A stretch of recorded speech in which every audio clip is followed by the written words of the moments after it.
Welcome back. Thom Hartmann here with you, and a lot in the news we're going to be covering today. Paul Gunter is going to drop by and talk about what's going on at Daiichi. It is getting better and getting worse. Cliff Schechter will be with us in the next hour to talk about the Democrats blowing up the debt ceiling.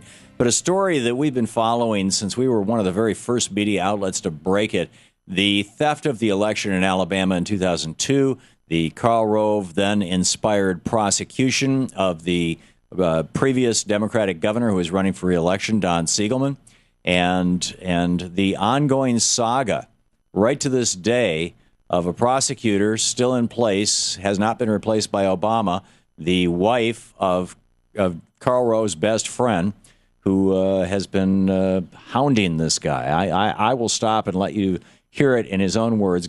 Former governor of Alabama, Don Siegelman. His website is Don Siegelman, that's I before E, Siegelman with one N, .org. Be sure it's the .org that you're looking at.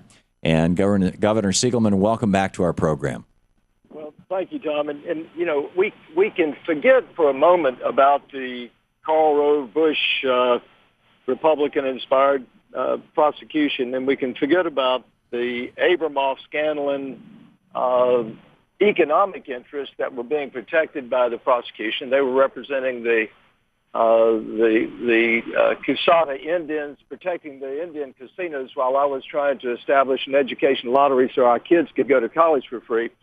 I want your listeners to remember that the government never charged me with taking a single penny, but also charged and convicted me of bribery. Now, that sort of sounds kind of silly, but that's what, well, it is silly. And that's Those two things did. make no sense. They make no sense, but they never charged me with taking a single penny, but charged me with bribery. And what I did, if you remember, I reappointed a man to a non-paying board. I was the fourth governor in a row to appoint this same person to this same board. Included several Republicans, as I recall. Exactly. Two Republicans and two Democratic governors had appointed this guy. The 11th Circuit, this panel of three judges, runs counter to the opinion of 91 former state attorneys general, both Republicans and Democrats. And it also runs counter to the United States Supreme Court, both of which, the attorneys general and the U.S. Supreme Court, say that it is not a crime to appoint someone to a board, agency, or whatever, or for a member of Congress to vote in favor of legislation supported by a contributor, as long as there was no explicit deal. But this three-judge panel decided on its own that it doesn't take an explicit deal to convict somebody. The jury can simply infer that there was a deal by the fact that a contribution was made and later an appointment was given. So, you know, the problem with this is that it endangers, doesn't that mean that every politician in America is guilty of what you were guilty of? Yes. I mean, literally every single politician who's ever taken a campaign contribution? Absolutely. So you know that we have to believe that the U.S. Supreme Court will straighten this out at some point. So it begs the question of why would they do this? Well, they would do it because at the time that the election was stolen, that you mentioned in 2002, I was being considered as a Southern possibility for the upcoming presidential campaign in 2004.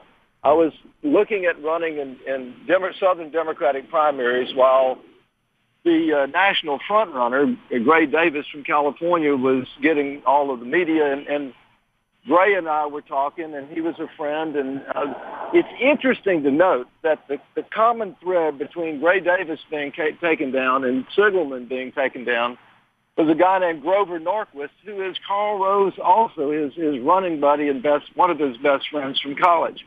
It is it doesn't take a genius to figure out that Rove wanted Gray Davis knocked out of the way, and he wanted me out of the way, right, so that they could have a field of other candidates on the Democratic side to have to contend with. But anyway, we are where we are, and I think I'll win in the end, but it is frustrating that to some extent that I have to continue to fight this battle when we all know it should have never for our listeners who may not remember that story. In 2002, you went to bed the winner of the Democratic, reelected as the Democratic governor of Alabama. In the middle of the night, a Republican all by himself in his office in one of the counties discovered 15,000 or something votes on an electronic voting machine? Well, I lost by less than 1,500 votes. 1,500. So they only had to steal a few. Right. But, so you woke up having lost, and nobody could ever document that. When you started yelling about it, they started prosecuting you. Well, when we tried to challenge, and Karl Rove's client, the Attorney General of Alabama, then stepped in and threatened to put anybody in jail who touched the ballots for the recount. Right, and so Karl Rove's best friend, who wasn't he also the campaign manager for the guy you were running against? Yeah. Bob Canary was the campaign manager for Bob Riley, who's now the governor of Alabama, and who you were running against.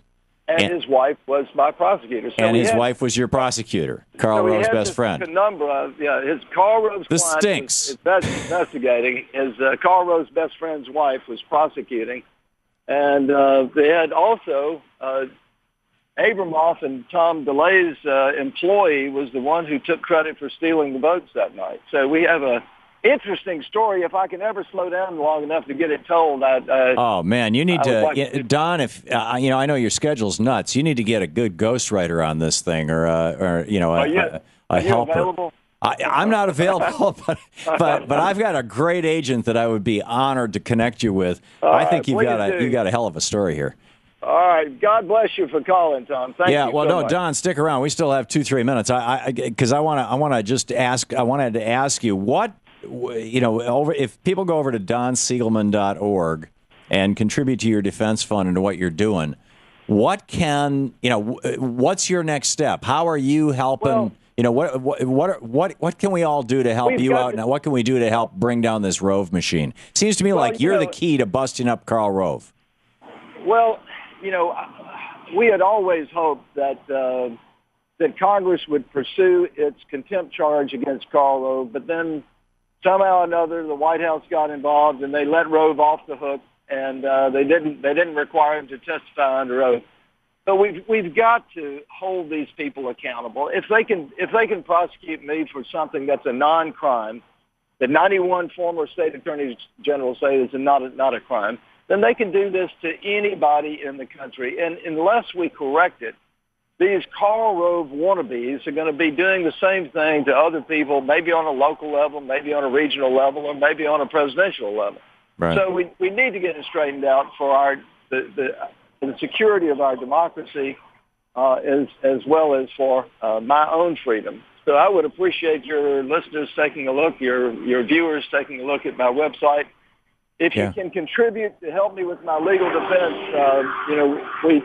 we need to keep this battle going for lots of different reasons. Right, and over at that website, you can also see a clip, I believe, of the 60 Minutes. 60 Minutes did the first, I think, large expose of what you were doing on TV, anyway. It would be great if they would take a look at that. It was February 24th, 2008, and it exposed the government for bribing a witness to lie against me, knowing that he was going to lie, and all of the other governmental misbehavior, including Karl Rove's involvement. Yeah, this is the in many ways the story, the story that is so emblematic of the entire Bush administration and even before that, everything that Karl Rove has touched. The website Don Siegelman, I-before-E, Siegelman with one N, .org. Check it out, participate. This guy needs your help, and he's fighting a good fight. Don Siegelman, thanks for being with us.